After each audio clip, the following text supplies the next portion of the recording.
Good morning friends. आज हम पढ़ने वाले हैं हमारी पाठ्यपुस्तक स्पर्श का पद्य खंड का सेकंड चैप्टर पद मीरा के पद, जिसकी रचयिता मीराबाई हैं। मीराबाई का जो जन्म है वो जोधपुर के चौकड़ी कुड़की गांव में 1503 में हुआ माना जाता है। 13 वर्ष की उम्र, एक छोटी सी अल्प उम्र में ही अल्प आयु में उनका जो विवाह था वो मेवाड़ के महाराणा सांगा के कुंवर भोजराज से हुआ। उनका जीवन दुखों की छाया में ही बीता। उनके जो बचपन था उसमें उनकी माँ का देहांत हो गया। विवाह के कुछ साल बाद ही उनके पति और उसके फिर कुछ टाइम बाद पिता और एक युद्ध के दौरान उनके ससुर का देहांत हो गया। यानी कुल मिलाकर उनके जितने भी नज़दीकी लोग थे उनका एक एक करके देहांत होता चला गया। भौतिक जीवन यानी कि जो हम जीवन जीते हैं इससे वो काफ़ी निराश हो गई। घर परिवार उन्होंने त्याग दिया। जब वो परेशान हो गई तो उन्होंने पूरा परिवार त्याग दिया। वृंदावन में डेरा डाला। पूरी तरह गिरधर गोपाल कृष्ण के प्रति समर्पित हो गई। मध्यकालीन भक्ति आंदोलन की आध्यात्मिक प्रेरणा ने जिन कवियों को जन्म दिया उनमें मीराबाई का विशिष्ट स्थान है। इनके जो पद हैं, इन्होंने जो रचनाएं की हैं वो पूरे उत्तर भारत सहित गुजरात, बिहार और बंगाल में प्रचलित हैं। मीरा हिंदी और गुजराती दोनों की कवियत्री मानी जाती हैं, यानी कि उन्होंने हिंदी में भी रचनाएं की हैं और गुजराती में भी की हुई हैं। संत रैदास की शिष्या यानी कि जो मीराबाई हैं वो रैदास यानी कि रविदास जी के नाम से भी इनको हम जानते हैं, उनकी शिष्या रही थी। इन्होंने जितनी भी रचनाएं की हैं उनमें से केवल हमारे पास 7 या 8 ही उपलब्ध हैं। मीरा की भक्ति दैन्य और माधुर्य भाव की है। इन पर योगियों, संतों और वैष्णव भक्तों का सम्मिलित प्रभाव पड़ा है, क्योंकि इन्होंने घर त्याग दिया था। जब वो परेशान काफ़ी हो गए, उनके जितने भी नज़दीकी लोग थे सबकी मृत्यु हो गई, तो फिर वो संतों, योगियों और वैष्णव भक्तों में बैठने लगीं और इसका उनके ऊपर काफ़ी प्रभाव पड़ा। मीरा के पदों की जो भाषा है वो राजस्थानी, ब्रज और गुजराती का मिश्रण है। वहीं पंजाबी, खड़ी बोली और पूर्वी के प्रयोग भी मिल जाते हैं। इनकी जो पदों की भाषा है वो राजस्थानी, ब्रज और गुजराती इसलिए है क्योंकि राजस्थान की वो रहने वाली थी। ब्रज और ब्रज में उन्होंने डेरा डाला, यानी कि बाद में जब वो कृष्ण भगवान की भक्ति में लीन हो गई तो ब्रज में रहने लगी थी, और गुजरात भी उनका आना जाना रहा है, तो इस प्रकार से इनकी भाषा में इसका मिश्रण पाया जाता है। कहते हैं कि पारिवारिक संतापों से मुक्ति पाने के लिए मीरा घर द्वार छोड़कर वृंदावन में जा बसी थी, क्योंकि परिवार में काफ़ी परेशानी आ गई तो उससे उन्हें मुक्ति चाहिए थी। वो काफ़ी परेशान हो गई, तो उसके बाद उन्होंने अपना घर छोड़ दिया और वृंदावन में बस गई और कृष्णमय हो गई थी।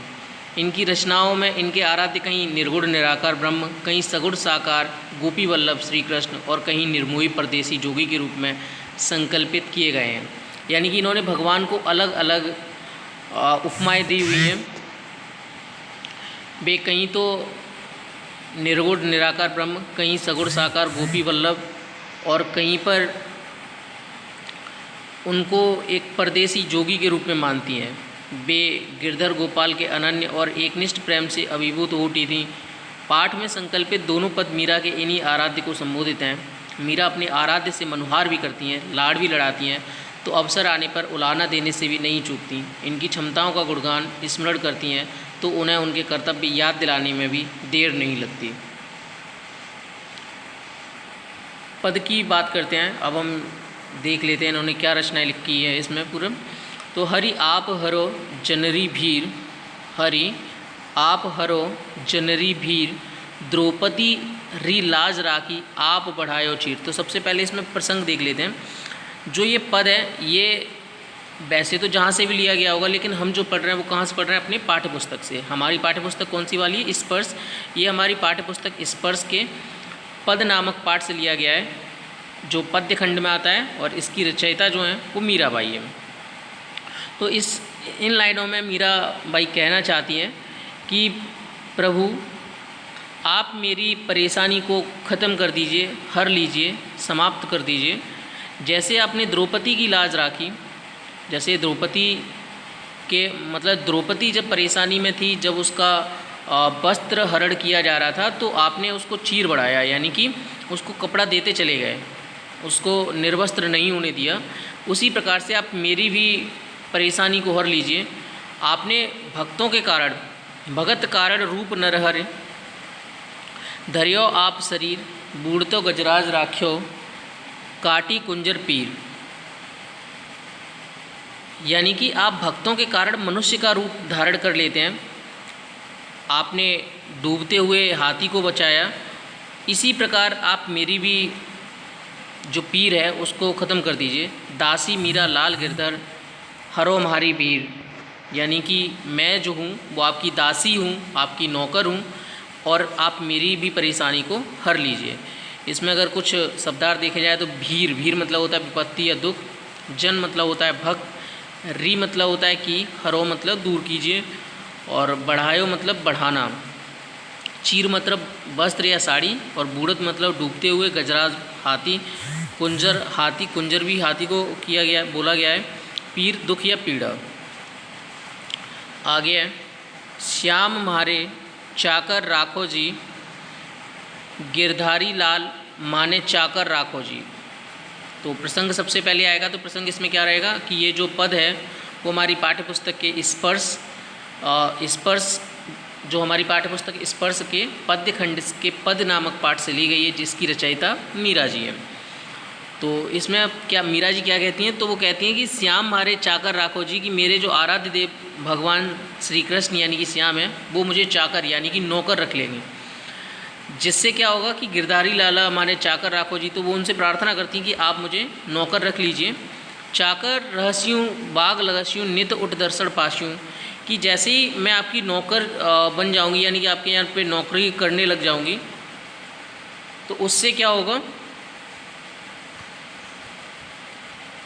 कि समय समय पर जो मेरे प्रियतम है, समय समय पर जो प्रियतम है उनके दर्शन होते रहेंगे। इससे भक्ति भाव बढ़ेगा और नौकरी से अधिकार भी मिलेगा। यानी कि एक तो आपके पास रहने से, आपके यहाँ नौकरी करने से जो भक्ति भाव है वो काफ़ी बढ़ जाएगा, और अधिकार भी मिलेगा, क्योंकि आपके यहाँ नौकरी करूँगी तो उससे अधिकार भी होगा मेरा।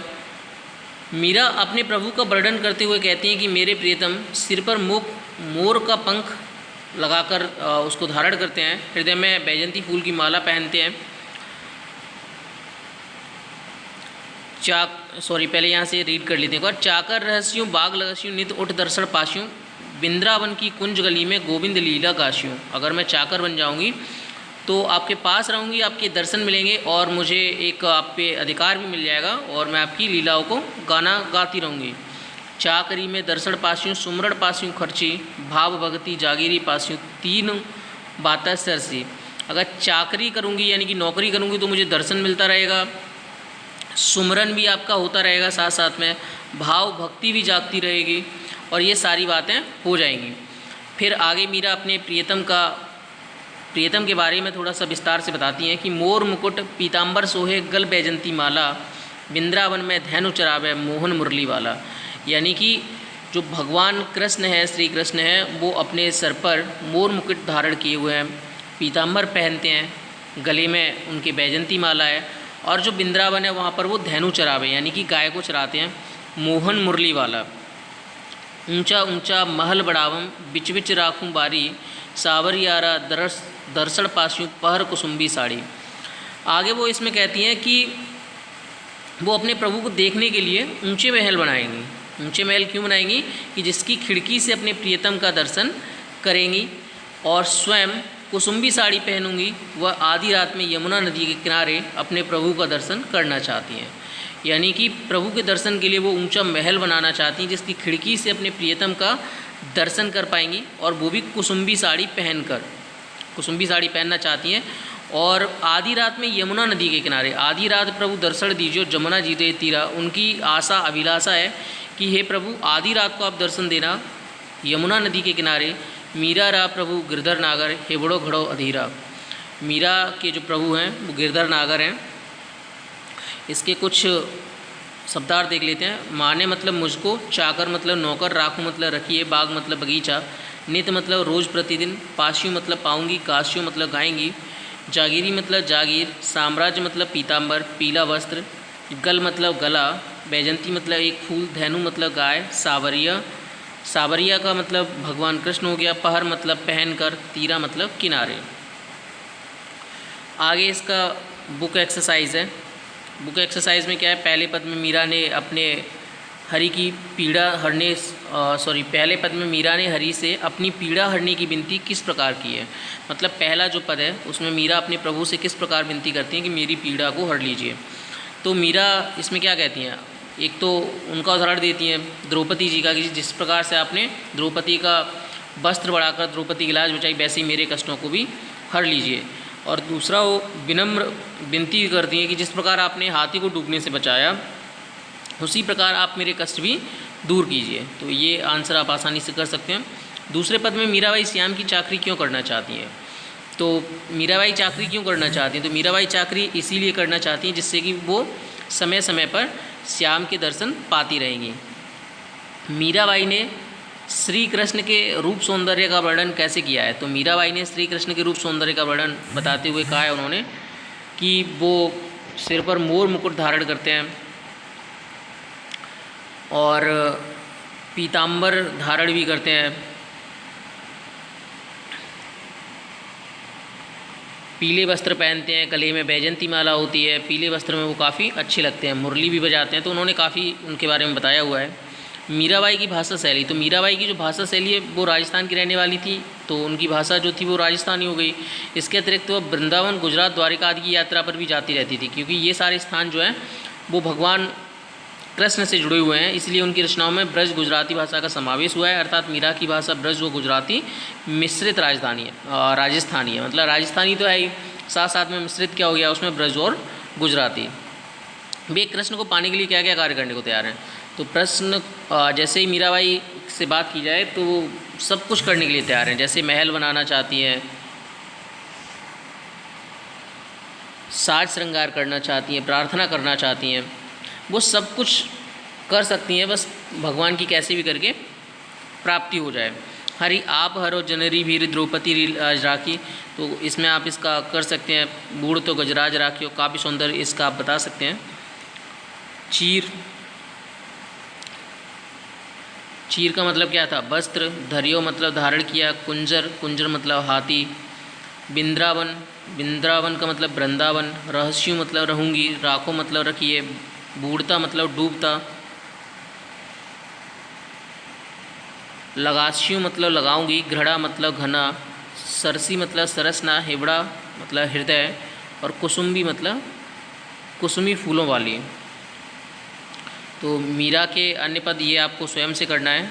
यदि आपको मीरा के पदों के कैसेट मिल सकें तो अवसर मिलने पर उन्हें सुनिए। तो ये काम भी आप खुद से करेंगे। आपको इसका जो क्वेश्चन आंसर है वो मैं आपको PDF सेंड कर दूंगा, आप इसको अपने नोटबुक में नोट कर लेंगे, और जब भी आपका डाउट का टर्न होगा उस टाइम पर आप इसको चेक करा लेंगे।